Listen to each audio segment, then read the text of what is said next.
The door slammed open at 2 a.m., rain pounding the windows like accusatory fists, and there she stood, my mirror image shattered.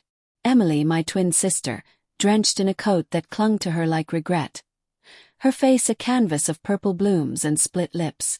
Blood trickled from a gash above her eye, mixing with mascara tears, and she collapsed into my arms before I could scream. The metallic tang of her blood hit me first, then the sour whiskey on her breath. "He's going to kill me," she whispered, her voice a ragged thread. In that moment, fury ignited in my chest like a match to gasoline. Hot, blinding, devouring. How dare he touch her? How dare the world let this happen to the one person who shared my DNA, my secrets, my soul? I dragged her inside my cramped apartment, the floorboards creaking under our weight like old bones protesting. The dim lamp cast shadows that danced mockingly on the walls, highlighting every bruise. I peeled off her coat, revealing arms mottled with fingerprints, ugly possessive marks that screamed violation. My hands trembled as I fetched ice from the freezer, the cubes clinking like chattering teeth. "Who did this?" I demanded, though I already knew. "Mark. Her husband of 5 years. The charming real estate mogul who'd swept her off her feet with promises of forever, only to turn their home into a prison of pain." Emily winced as I pressed the ice to her cheek, her identical green eyes, mirrors of my own, clouded with shame. "It was nothing, Sarah. Just a fight." "He didn't mean." Her words cut off in a sob, and I felt it in my gut, that twist of denial she'd always worn like armor. But this was no fight. This was war declared on her body, her spirit. Heartbreak clawed at me, mingled with resentment. Why hadn't she left him sooner? Why did she always defend the monster? I sat her on the couch, the fabric rough against my palms, and knelt before her, forcing her to meet my gaze. "Tell me everything," I said, my voice steady despite the storm raging inside. As she spoke, haltingly at first, then in a torrent, the room seemed to shrink, the air thick with her confessions. Mark's jealousy had started small, snide comments about her late nights at the gallery, where she curated art shows. Then the control, tracking her phone, isolating her from friends. The first slap came after a work event, when a colleague hugged her too long. "He apologized," she said, her fingers twisting the hem of her shirt, threads fraying like her resolve. "Flowers, dinner. Said it was the stress from his deals."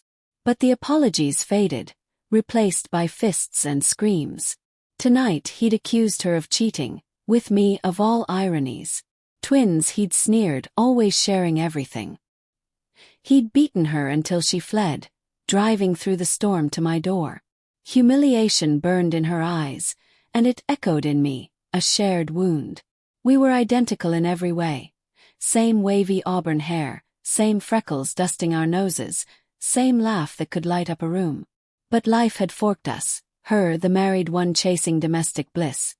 Me the single artist scraping by in the city, free but lonely. Now seeing her broken, obsession took root. I fantasized about storming his mansion, the one with marble floors that echoed like judgment halls, and making him beg. But doubt crept in. What if she went back? What if I lost her forever? Guilt gnawed. I'd been too absorbed in my own world, ignoring her fading calls. "You're staying here," I declared, pulling her into a hug. Her body shook against mine, fragile as glass. The next morning, sunlight filtered through grimy blinds, mocking our darkness. Emily slept fitfully on my bed, her breaths shallow, while I paced the kitchen, coffee steaming untouched. Anger simmered, turning to cold resolve. I couldn't just report him. Mark's connections in the city ran deep. Lawyers, cops on payroll. No, this needed something personal, intimate. A betrayal to match his. As I stared at my reflection in the window, her reflection, an idea sparked, dangerous and thrilling. We could switch. I'd done it before, in college pranks, fooling everyone with our seamless mimicry. What if I became her, infiltrated his life, and dismantled it from within? Inner conflict raged as I sketched the plan in my mind. Fear whispered, what if he hurt me? What if I crossed a line I couldn't uncross? Moral qualms twisted like knives. Revenge wasn't justice. It was poison. But resentment drowned them out. He'd humiliated her, broken her. He deserved to taste his own terror. I woke Emily gently, her bruises stark in daylight, yellowing edges like fading hope. "We need to talk," I said, handing her tea. The mug warmed my hands, but nothing thawed the ice in my veins. Her eyes widened as I outlined the switch. "No, Sarah. Too risky. He's unpredictable." But I saw the spark in her, the same one I'd felt. Heartbreak had hardened her too. We spent hours practicing. Her walk a subtle sway from years of heels, her phrases laced with deference he'd beaten into her. Dialogue flowed naturally, revealing layers. "He loves when I cook his favorite, steak rare," she said, voice bitter. "Calls it proof of love." Suppressed rage simmered in her tone, heightening my own. "And the bedroom?" I asked, probing gently. She flushed, resentment flashing. "He takes what he wants. No tenderness anymore." By evening the plan solidified. She'd hide here, I'd go back as her, gather evidence, recordings, photos of his rages. Then expose him publicly, ruin his empire. But in my fantasies it went further. Slipping something in his drink, watching him choke on his arrogance. Doubt flickered, was I capable? Obsession pushed yes for her. As I dressed in her clothes, the silk blouse clinging like a second skin, I felt the shift. Looking in the mirror I was Emily. Vulnerable, yet armed with my fury. Driving to their mansion, rain-slick roads reflecting city lights like shattered dreams, tension built slowly. The gate buzzed open at my code, the driveway winding through manicured lawns that hid ugliness. The house loomed, all glass and steel, cold as his heart. I parked her car, heart pounding like a war drum, and stepped inside. The foyer smelled of polished wood and faint cigar smoke. His vice. "Emily." His voice echoed from the study, smooth but edged. I froze, suppressing the urge to lunge. Slow burn, play the part. He emerged, tall and broad-shouldered. His suit rumpled from a long day. Dark eyes scanned me, suspicion flickering before softening. "Baby, I'm sorry. Come here." He pulled me into an embrace, his cologne overwhelming, musky and invasive. I forced a tremble, mimicking her fear. "It's okay," I whispered, bile rising. Inside, guilt warred with resolve. Touching him felt like betrayal to her, to myself. But I needed this proximity for vengeance. That night as he poured wine, red as blood, I watched him closely. His hands, the ones that had marked her, now gentle in pretense. "You know I love you," he murmured, lips brushing my ear. Shivers of revulsion coursed through me, but I smiled, hiding rage. Subtle hints emerged. A locked drawer in his desk, whispers on late calls. Was there more to his betrayal? Affairs. Secrets. Tension coiled as I lay beside him in their king bed, sheets crisp and cool. His snores a grating reminder. Planning consumed me, tomorrow I'd snoop. Fear nipped. What if he sensed the difference? Moral conflict deepened. Was I becoming the monster? Days blurred into a haze of deception. Mornings I'd cook breakfast, eggs sizzling in the pan, the scent masking my nausea. He'd kiss my forehead, oblivious, and leave for work. Alone I'd search. His office, drawers yielding bank statements hinting at hidden accounts. One night he came home drunk, eyes wild. "Where were you really last night?" he snarled, grabbing my arm, her arm. Bruises throbbed under makeup. I gasped, authentic pain fueling fury. "With Sarah," I lied, voice quivering. He released me, muttering apologies, but resentment boiled. In quiet moments I'd text Emily from a burner. "Holding up. Miss you." Her replies. "Be careful. He's clever." Obsession grew. I dreamed of his downfall, exposing embezzlement I'd uncovered or worse. But doubt crept. Emily's stories, did they all add up? A photo in his wallet, not of her, but another woman. Betrayal layered upon betrayal. Heartbreak for her intensified my resolve. One evening, as thunder rumbled outside, he confessed fragments. Work's killing me. Investors pulling out. His vulnerability shocked, moral grayness. Was he just a broken man? No, I reminded myself, tasting blood from biting my tongue. He was the abuser. Suspense mounted as I planted seeds. A hidden camera in the living room, capturing his rages over trivialities, a burnt dinner sparking yells. "You're useless," he'd shout, spittle flying, the sound echoing like gunfire. I'd cower, but inside triumph flickered. Planning the finale. Confront him with evidence, watch him crumble. But fear whispered, what if he fights back? Guilt over the deception weighed. He thought I was her. His touches a violation I endured for justice. Then the turning point. Rifling his safe, I found letters. Not just affairs but threats to Emily. Proof he'd planned worse. Cold resolve solidified. Tomorrow I'd strike. The storm broke at midnight.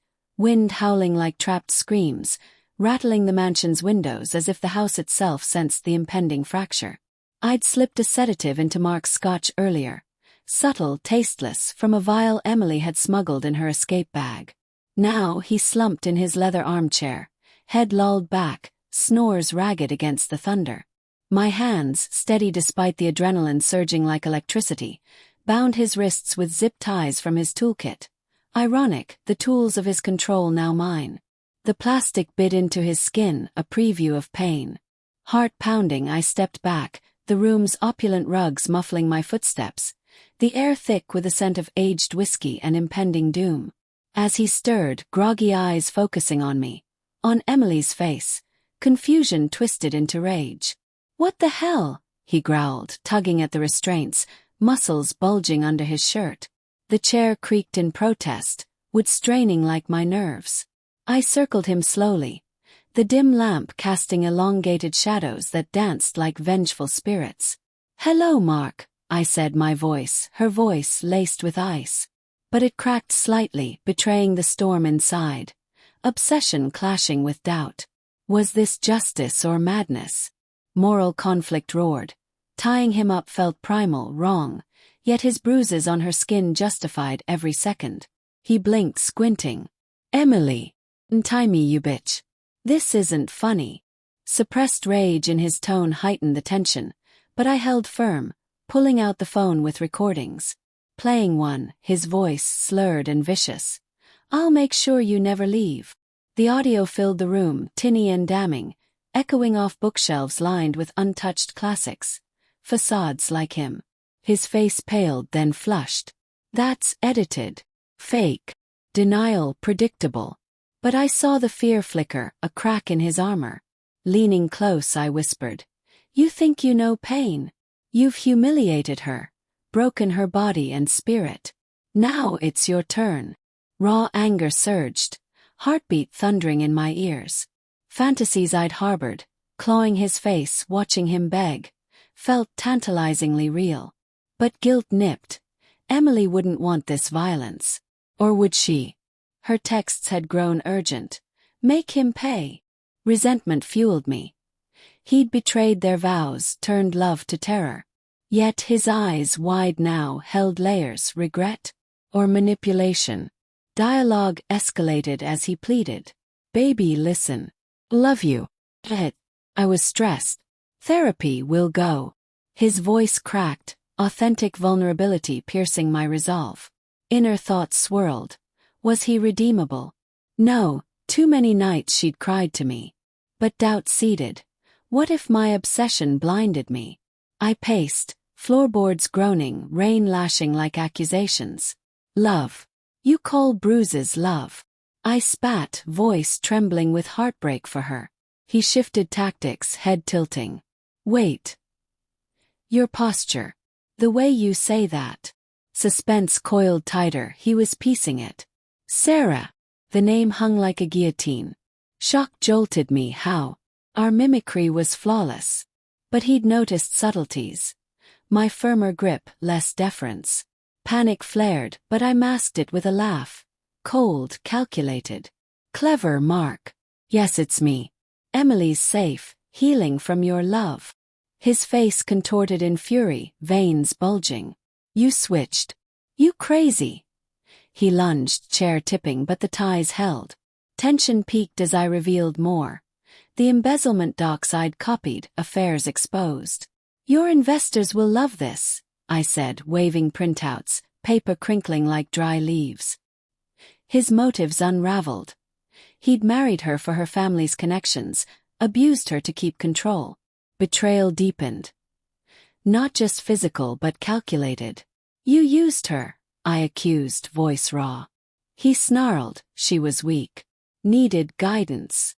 No remorse, only defensiveness. Moral grayness evaporated. He was the villain. But as I raised the phone to call the cops, evidence ready, obsession twisted. Why hand him to the system he'd game? Fantasies darkened. The fireplace poker, heavy in my hand, its iron cold against my palm. Fear gripped. Crossing to murder? Guilt screamed no. Pacing slowed the burn, quiet calculation amid chaos. Rain drummed relentlessly, atmosphere thick, suffocating. Then the twist unfurled. His laughter, low and mocking, cut through. You think you're the hero? Ask Emily about the bruises. Doubt exploded. What? She faked some. To get sympathy. We fought, sure, but she hit back. Check the videos, her swinging first. Lies. Manipulation. But his eyes held truth's glint. Heart racing, I grabbed his laptop. Passwords I'd memorized. Folders hidden. Footage from home cams. Playing one, grainy but clear. Emily wild-eyed, throwing a vase at him dodging, then retaliating. Not innocent. Mutual. Heartbreak crashed. Had she lied? Inner conflict peaked, world tilting. Denial. No, she'd shown up broken. But layers emerged, she'd mentioned fights, not one-sided. Resentment shifted toward her. For dragging me in. Obsession flipped. Revenge on both. No focus. Mark grinned, sensing fracture. She's obsessed with control too. Twins, right? Always mirroring. Suspense crested as thunder boomed. I untied him partially, testing. Moral grayness blurring. Prove it. He rubbed wrists, standing shakily. Dialogue tense. She wanted out but couldn't admit failure. Used you. Doubt gnawed, but fury lingered. Then phone buzzed. Emily. Is it done? Cold resolve returned. Whatever her flaws, he'd still hurt her. In a blur, he lunged for the poker. Struggle ensued. His hands on my throat, squeezing, air vanishing. Textures vivid. Rough carpet, burning knees, metallic taste of blood. Fear surged, but training from self-defense classes kicked in. I need him, grabbed the poker, swung. Crack his temple. He crumpled, blood pooling, dark and sticky on marble. Gasping, I stared, guilt flooding. Dead. No breathing, shallow. Poetic justice. His weapon, his end. But twist deepened. I called 911, framing self-defense. As sirens wailed, approaching like fate, Emily arrived, summoned by my frantic text. Her eyes on him, shock then. Relief. You did it, she whispered, hugging me. But in her gaze, hidden motive. Had she planned this? Used me as pawn. Cops swarmed, lights flashing blue-red through windows. Statements given, evidence overwhelming. Mark survived, arrested, ruined. But as we drove away, Emily confessed fragments. I exaggerated some. To make you help. Betrayal stung, heartbreak raw. Why? Resentment boiled. I couldn't do it alone. Moral conflict. Her grayness matched his. Yet, bond unbroken, we were twins, flawed mirrors. In the end, revenge's consequences echoed. Freedom but scarred. I glanced at her, rain-streaked window reflecting our faces. Interchangeable, yet forever changed. The pursuit had consumed, leaving cold resolve. Never again blind trust. The city lights blurred, a cinematic fade to uneasy peace.